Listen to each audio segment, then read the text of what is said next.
le détroit d'Ormuz, l'un des points de passage les plus stratégiques de la planète. Chaque jour, près de 20 millions de barils de pétrole y transitent, soit environ 20% de la consommation mondiale. C'est la porte de sortie obligatoire du Golfe Persique.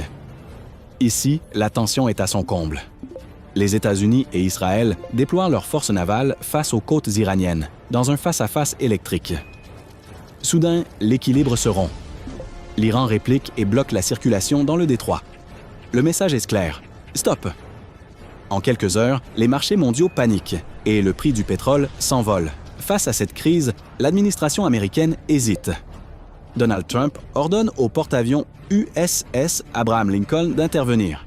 Mais la défense iranienne est redoutable. Le géant des mers doit manœuvrer avec la plus grande prudence. La panique gagne la Maison-Blanche. Trump se tourne vers ses alliés historiques. France, Royaume-Uni, Allemagne, Australie et même l'OTAN. L'appel à l'aide est pressant. Mais la réponse tombe unanime et glaciale. Non, nous ne pouvons pas. Isolés, les dirigeants américains voient leur stratégie vaciller, tandis que les conséquences économiques se font déjà sentir.